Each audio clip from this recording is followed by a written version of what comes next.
হরিনামকে আশ্রয় করলে ত্রিতাপ জ্বালা তাকে স্পর্শ করতে পারে না। তাই বলা হচ্ছে নাম রূপে কলিকালে কৃষ্ণ অবতার, নাম হইতে হয় সর্বজগৎ নিস্তার। অতএব কলিযুগে নাম যোগ্য সার, আর কোন ধর্ম কইলে নাই পায় পার। আর কোনো কিছুতে আমাদের উদ্ধার হবে না। এই 3 দিন ব্যাপী গ্রামে দারুণ নাম সংকীর্তন হয়েছে, নামযজ্ঞ হয়েছে, আমরা সবাই উপকৃত হয়েছি। কিন্তু একটু ছন্ন ছাড়া গোছের হয়ে আছে। আমরা সঠিক ধারা, সঠিক লাইন, সঠিক পরম্পরা খুঁজে পাচ্ছি না। এক্ষুনি যে আমরা বললাম যে আমার স্বরূপ, জীবের স্বরূপ হয় কৃষ্ণের নিত্য দাস, তার মানে স্বধর্মের কথা বললাম। স্বধর্মে নিধনং শ্রেয়। এই যে ছোট ছোট আলোগুলো জ্বলছে চারিদিকে, ইলেকট্রিকের আলো কত দেখছেন তো চারিদিকে। একটা কেন্দ্র আছে তো এর, সেখান থেকেই তো আলোগুলো আসছে নাকি। তা যদি কলকাতা শহরে যাওয়া যায়, কত লক্ষ লক্ষ কোটি কোটি আলো, এক এক বাড়িতেই তো হাজার হাজার আলো, ছোট বড় মাঝারি ইন্ডিকেটর আলো শুরু করে। এই এত আলো আসছে কোথা থেকে? সমস্ত আলোগুলো আসছে পাওয়ার হাউস থেকে, তাই না? তেমনি এই যে কোটি কোটি জীব এই নড়াচড়া করছে, শুধু মানুষ নয়, 84 লক্ষ প্রকারের জীব। জলজা নবলক্ষানি, জলে বাস করে 9 লক্ষ প্রকারের জীব। স্থাবরা লক্ষ বিংশতি, মাটির উপরে বাস করে 20 লক্ষ প্রকারের জীব। 20 আর 9 কত হলো? 29। কৃমায়া রুদ্র সংখ্যক, রুদ্র মানে 11, কীট পতঙ্গ জীব রোগ জীবাণু ইত্যাদি করে 11 লক্ষ প্রকার। 29 আর 11 40 হলো। 30 লক্ষানি পশব, 30 লক্ষ প্রকারের বিভিন্ন পশু জলে স্থলে অন্তরিক্ষে সব বাস করে। তাহলে 40 আর 30 কত হলো? 70। 10 লক্ষানি পক্ষী নাম, 10 লক্ষ প্রকারের পাখি, তাহলে কত হলো? 80 লক্ষ।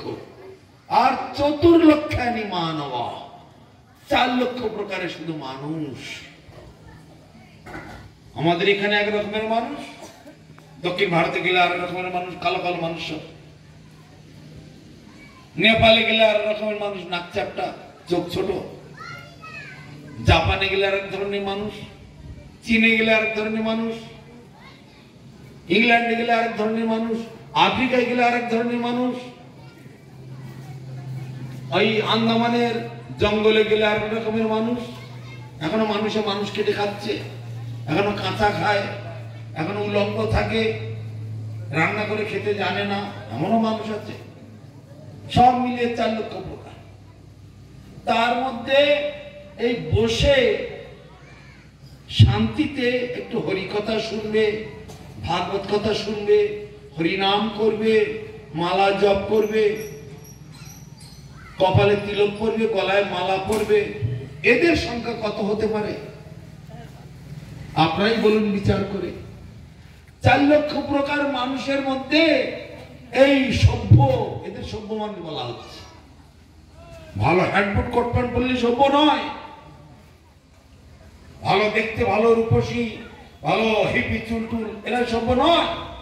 তারা সভ্য যারা স্বধর্ম পালন করেন। স্বধর্ম মানে জীব নিত্য কৃষ্ণ দাস, ভগবানের দাসত্ব স্বীকার করেন। ভগবান অনন্ত কোটি ব্রহ্মাণ্ডের মালিক, ঈশ্বর পরম কৃষ্ণ সচ্চিদানন্দ বিগ্রহ, অনাদির আদির গোবিন্দ, সর্বকারণ কারণ। সমস্ত কারণের মূল কারণ হচ্ছেন ভগবান কৃষ্ণ।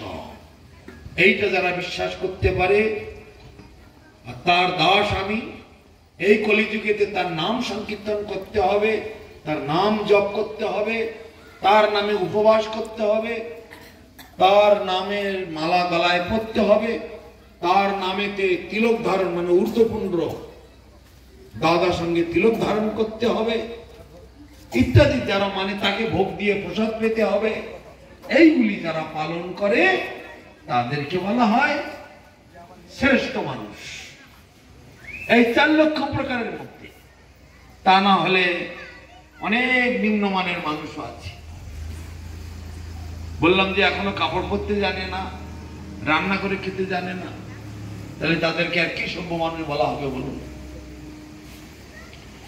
তাহলে আমরা এই যে পর্যন্ত এসে পৌঁছেছি, এটা হচ্ছে কলিযুগের। আমরা আগেও ছিলাম, ভালো করে বুঝবেন, আমরা লক্ষ বছর, কোটি বছর, অনন্ত কোটি বছর আগে আমরা ছিলাম, এখনো আছি, আবার 100 বছর, 200 বছর, 500 বছর, 1000 বছর, লক্ষ বছর, কোটি বছর পরেও আমরা থাকবো। আমরা মরবো না, আমরা মরি না। গীতাতে ভগবান বলছে নো জায়তে, আমরা জন্মাই না, নো মৃত্যতে, আমরা মরি না। হে অর্জুন, কিসের শোক করছো তুমি? আমরা এখানে কেউ জন্মাই না, কেউ মরি না। নো জায়তে মৃত্যতে বা কদাচিন্ময় ভূতা ভবিতা বানো ভুয়ো অজ নিত্য শাশ্বতয়ং পুরাণ নতে হনুমানে শরীরে। আমরা অতীতেও ছিলাম, বর্তমানেও আছি, ভবিষ্যতেও থাকবো। আমরা কখনো মরি না। আজকে মানুষ হয়েছেন কিভাবে?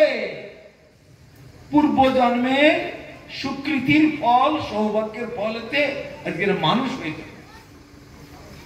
আবার কোথাকার মানুষ? গ্রামাঞ্চলে এসেছে। কিরকম গ্রামাঞ্চল? যেখানে হরিনাম হয়, যেখানে সাধুরা আসা যাওয়া করে, যেখানে মানুষ এখনো পর্যন্ত কাপড় চোপড় পরে চলছে। কিন্তু শহরের দিককার অবস্থা অন্যরকম। দিল্লিতে যান, বোম্বে যান, কলকাতায় যান, এসব কথা মানুষ শোনে না।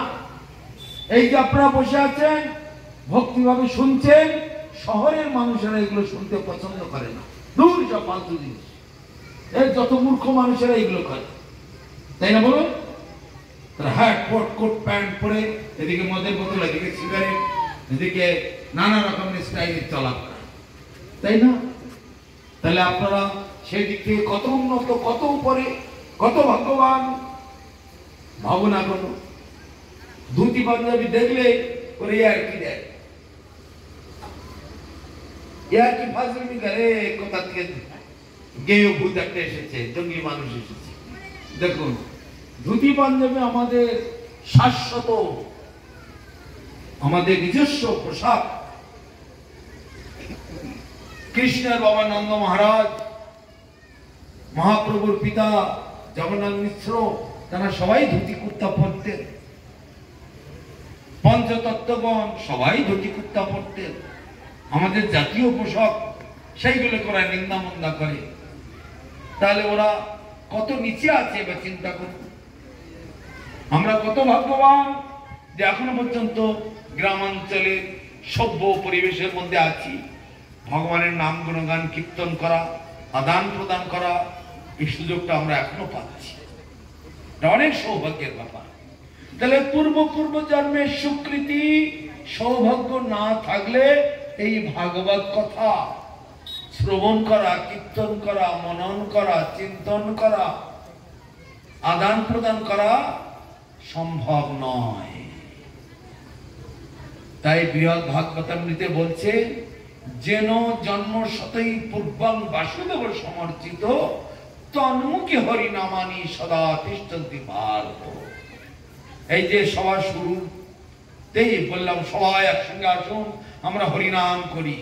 একবার উচ্চৈস্বরে আপনারা সবাই গলা ছেড়ে উচ্চৈস্বরে হরিনাম করেছে, তাই না? এই হরিনামটি অত সহজে করা যায় না। শত শত পূর্ব জন্মে যিনি ভগবান বাসুদেবের পূজা করেছেন, অর্চন করেছেন, সেবা করেছেন, তার নাম গুণগান কীর্তন করেছেন, প্রচার করেছেন, তার ব্রত একাদশী ব্রত পালন করেছেন, তার নামেতে উপবাস করেছেন, ত্যাগ স্বীকার করেছেন, তার ভক্তদের সেবা করেছেন, তার মুখে হরিনাম উচ্চারিত হবে, অন্যের মুখে হবে না। অতএব এই যে আপনারা হরিনাম করলেন, এটা আপনাদের বহু বহু জন্মের পুণ্যের ফল, সৌভাগ্যের ফল। আজকে 3 দিন 4 দিন যাবৎ এই গ্রামে যে হরিনাম সংকীর্তন হচ্ছে, সমস্ত মানুষ উপকৃত হচ্ছেন বা হয়েছে। কিন্তু আর একটু আমাদের উপরে ওঠার চেষ্টা করতে হবে। যেমন প্রত্যেক গ্রামে ছোট ছোট স্কুল, পাঠশালা, আর কি যেন বলে ICDS স্কুল আজকাল হয়েছে না, খিচুড়ি রান্না করে দেয়। সারা জীবন কি ওই স্কুলে পড়ে থাকলে ছেলেপিলে মানুষ হবে? সারা জীবন এক জায়গায় পড়ে থাকলে হবে কি? ওই 2 বছর 4 বছর 5 বছর ধীরে ধীরে উপরের দিকে তো উঠতে হবে। প্রাইমারি স্কুলে যেতে হবে, 1 2 3 4 5 পর্যন্ত উঠতে হবে। তারপর আবার হাই স্কুলে যেতে হবে, 6 7 8 9 10। তারপর আবার কলেজে যেতে হবে, 11 class 12 class 13 class 14 class 15 class পড়তে হবে। আবার ইউনিভার্সিটিতে যেতে হবে।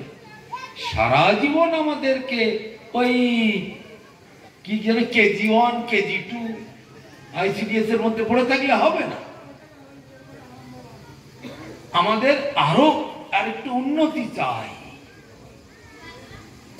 হয়তো আপনাদের বুঝতে একটু অসুবিধা হচ্ছে আমার বক্তব্য, কিন্তু বিচার করে দেখুন, গতকাল একটা একাদশী গেছে।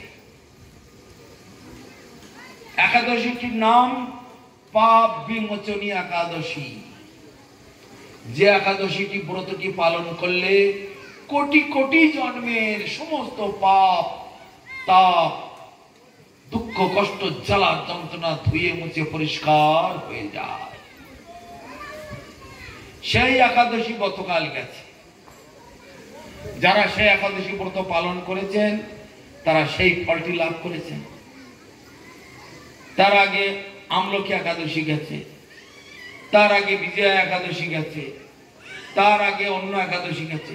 এইভাবে বছরে 26টি একাদশী আছে। একাদশীকে কি বলা হয়? মাধব তিথি, ভক্তির জননী, যতনে পালন করি। এই একাদশী ব্রত যত্ন সহকারে পালন করলে ভগবান তার কাছে বাঁধা পড়ে যায়। একবার দক্ষিণ ভারতের গোপজাতি, যে আমরা নন্দ মহারাজের কথা শুনেছি, কৃষ্ণের বংশধর, যে ওই গোপজাতি, ওদের কি বলা হয়, কৃষ্ণের বংশকুল, তাদেরই বংশধর কিছু দক্ষিণ ভারতে ছিল। আর দক্ষিণ ভারতে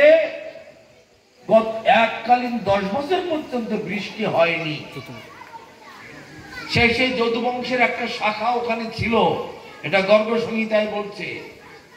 তা সেই যদু বংশের লোকেরা, তারা তো সব গরু পালন করা, গোয়ালার জাত, গরু পালন করাই তাদের ধর্ম। তা ঘাস আর জন্মাচ্ছে না। বৃষ্টি না হলে কি ঘাস জন্মায়? আর ঘাস না জন্মালে গরু বাছুর কি খাবে? অতএব সেই গোপজাতিরা শুনলো, খবর পেল উত্তরপ্রদেশে ভগবান কৃষ্ণ আবির্ভূত হয়েছে। আর কৃষ্ণের বাবা নন্দ মহারাজ, তিনিও আমাদেরই যদুবংশের লোক, আমাদেরই জাত গোষ্ঠী। অতএব তার ওখানে দারুণ সব ভালো ভালো জঙ্গল আছে, যেখানে অজস্র ঘাস, 10টি বন, 26টি উপবন, আরো সব বিভিন্ন যমুনা তীরে তীরে অজস্র সব গরু পালন করার জায়গা আছে। তখন সেই দক্ষিণ ভারতের